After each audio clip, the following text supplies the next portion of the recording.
It's early, it's cold, I'm going somewhere. I'm in Newport, I've been here before. It's 8 a.m. I woke up early and went on an earlier bus, so I'm here early.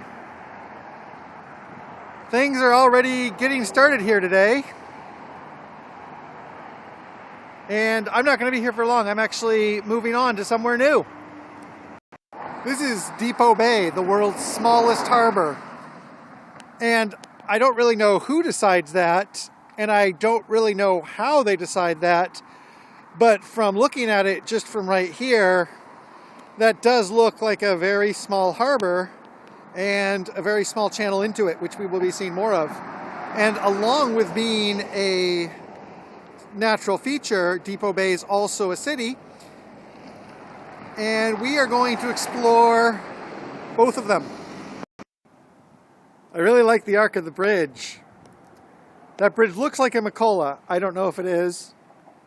And below that, you can see, I don't want to get too close, a little bit of vertigo here. That's the channel. So that is the channel that all those boats in the harbor go in and out of. Right now it's pretty calm, but that looks like that'd be tricky to navigate. And I'm not sure if those boats are mostly fishing boats, sightseeing boats, pleasure craft. Not a gigantic harbor. I mean, not a very busy harbor. It is the world's smallest harbor. But there's a lot of boats. Still a good amount of boats that have to go in and out of this little channel. So there's another better view of the channel. This is basaltic rock lifted up from the seafloor. Don't know if it was formed underwater or above ground. Complicated geological history on the North Oregon coast. But this is kind of an unusual feature. A lot of nooks and crannies, but this is pretty dramatic to have this very sharp inlet leading over there to the harbor. I wish I could describe the geological history of this area better. This is the whale watching center. It's closed right now. But over here we have the ocean. And the ocean is open. And whale watching is not something I know about, don't have experience with it. Apparently there can be whales here all year, but they are more common in the summer. Still winter now, late winter, March. And I don't know if I would be lucky enough to see one, and I don't know if I would recognize it if I saw it. But who knows, I might get lucky today. This is the creek that feeds into the bay. It's probably a pretty short creek, but because it can rain a lot in the Oregon coast, it could probably at times of the year have a gigantic volume of water. But today it's just a little braided creek leading into the salt water.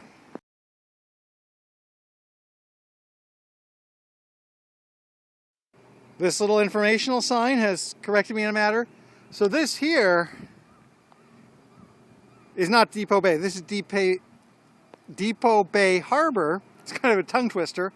On the other side of the bridge is Depoe Bay, which is just kind of the general indentation of the coastline. But this here is the harbor. Okay, I think I'm going to head back to the highway and start walking north. Right here in the center of town, next to the bridge, we see a lot of buildings close together. Kind of like a little dense little town. But what you will see if you look closer is a lot of those are candy, kite, t-shirt shops, restaurants, and that's only a small portion of the town. And as we go on, we'll see a more typical Oregon coast town down this highway, which is where I'm moving. Mr. Nice Guy Dispensary, along with all the kites and saltwater taffy, popcorn. Cannabis is another part of kind of, I guess, the coast's tourist charm.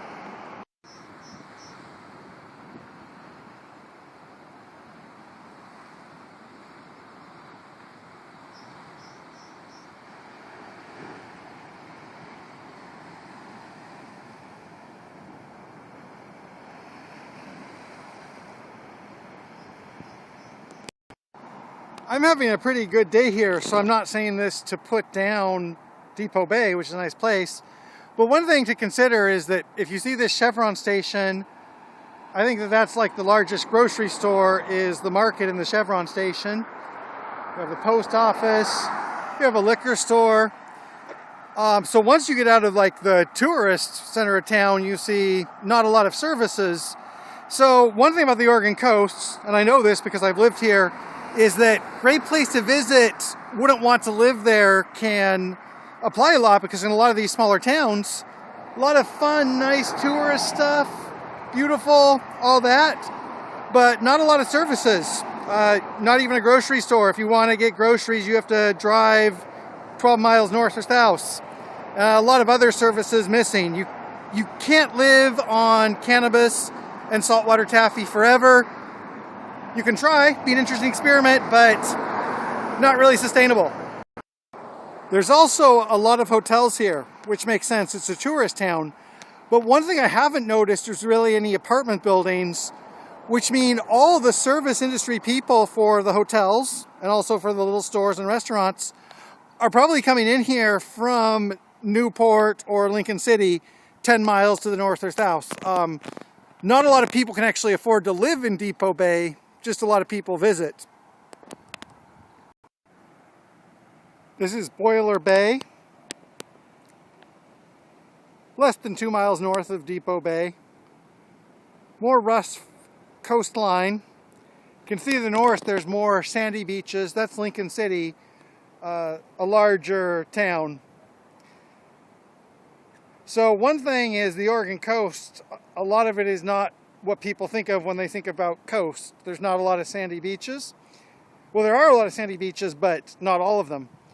So from a section from Lincoln City over there, south to Newport, a lot of it is the old volcanic rock, like we saw in Depoe Bay in that narrow channel, and like we see here.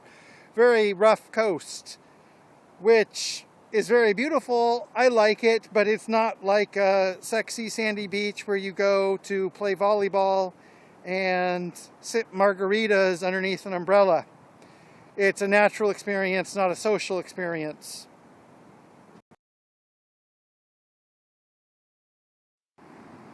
So on that rock in the middle of the water, we have some harbor seals.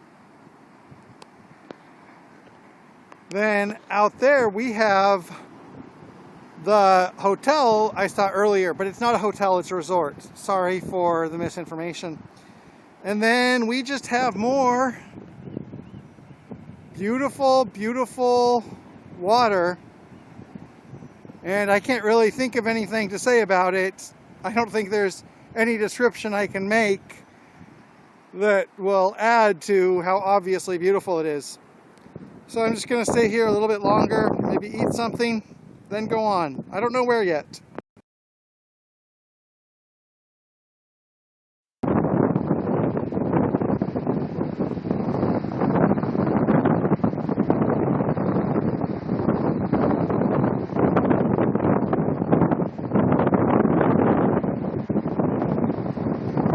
I found myself on some rocks south of town.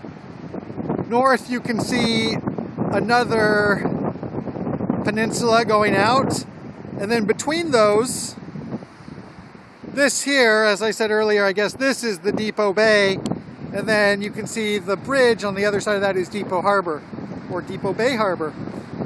And I've just kind of been sitting here watching the waves. It's very restful. I love how beautiful that turquoise is. I'm tired, woke up early, like I said, earlier than I thought, so I came here. This is just a little pass that leads down some rocks. I don't know if I'm supposed to be here. Maybe I should be up a little bit higher. And I've just been kind of watching the waves. One thing I should mention, if you're watching this later, maybe much later, if there is a later, is the world is actually in a war right now. Russia's invaded Ukraine, and I don't know, this has only been going on for 2 weeks. Maybe you're watching this and this has been going on for 5 years. I'm very aware of that right now. One of the reasons why I'm here is to have a moment of peace as long as I can. So it is kind of a contradiction, because here I am looking at the ocean and a lot of bad stuff is going on, and I don't know what else to say about that. Dude. This is a residential neighborhood here in Depoe Bay. And since there's not a lot of really great jobs in Depoe Bay, I imagine a lot of these are the homes of either retired people, people who can telecommute, or these are vacation homes. So this is a residential neighborhood, but it's a different type of residential neighborhood, I would say. That would be my guess. I don't really know. I'm back on the other side of the highway, Depoe Bay Harbor, another creek that leads into the harbor. And over here we have a little city park, and there's a lot of different parks here. There's federal parks of a sort, National Wildlife Refuge. There's a state park, state seashores, state recreation areas, probably county parks, I'm not sure. And this is a city park. And I'm going to go and I'm going to see what's in these woods. I'm along this creek. South Depoe Bay Creek, I believe. And it's a very cool, pleasant, nice place to be.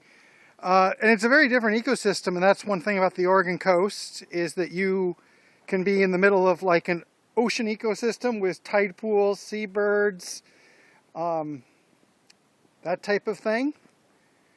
And you can go, I'm like maybe 2,000 feet from the harbor, and this looks like a very different ecosystem. And I wish I could say more about that. I think it's kind of a technical issue. And there's only a few species that really commute between them, but they can be important species, especially birds and stuff. Birds that feed by the ocean might come here to these trees to rest. And along with being a different ecosystem, it's just a very different feeling from being in that wide expanse of the ocean, all that energy, to being in a peaceful green little creek. Things are very quiet here. So now we can see a boat going out. You can see how tight that passage is. Maybe not super tight, but it looks scary to me. And I think that's some type of tourist boat, because you can see people up there looking over the rails. Yeah, that was pretty quick. I'd be nervous. So back at this viewpoint, north side of Depoe Bay. Interesting point is that every island in Oregon, every island or rock that is separated from the water, even at low tide, and maybe even at high tide, I don't know the specifics, is part of the Oregon Islands National Wildlife Refuge as an administrative move. So those seals over there, they're on federal land. Those are federal seals, which is usually just an administrative curiosity, but in some cases that could be important. I didn't know what else to do, and I didn't want to just sit waiting for the bus for too long. So I walked all the way north back to Boiler Bay State Park, kind of because I needed to use the bathroom too. One other one other thing to point out, stereotypically Oregon is rainy. Oregon is rainy in the winter. The Oregon coast is really rainy in the winter. It's early still, stereotypically this is the rainiest time of year. And look at that. Pretty sunny day, still clouds in the sky, but that is one stereotype that's not always true. Oregon can have very clear days, clear and sunny, even in the winter and even on the coast. So I'm here at this bus shelter. Another half hour, but I'm pretty tired, so I'll just sit down and rest until that bus comes. One final thought about Depoe Bay. I realized I don't think I've been here for maybe 20 years. I've been other places on the coast, but not south of Tillamook or north of Newport, really maybe since the 1990s. And I remember Depoe Bay differently as a kid. I remember it just being that spot on that road, just that little harbor. And it looks like there's a lot of stuff that's been built. And I don't know if that's just because I don't remember very well what I was seeing as a kid, or if it has changed a lot. Probably a little bit of both. Anyway, so it was good to come because I saw how things changed, and now I'm waiting to go back to Newport and then back to Corvallis. Back in Newport, waiting for my bus, which should be here in about 15 minutes. And the days have gotten long enough that it will be light out when I leave here. It'll still be dark when I get home though, or at least the sun will have set by the time I get back to Corvallis. Probably still be a little bit light. So I guess that's the end of the day. Lots of thoughts here. Don't really have any summary of them all. So I'm back, and it is dark, and thus concludes my adventure.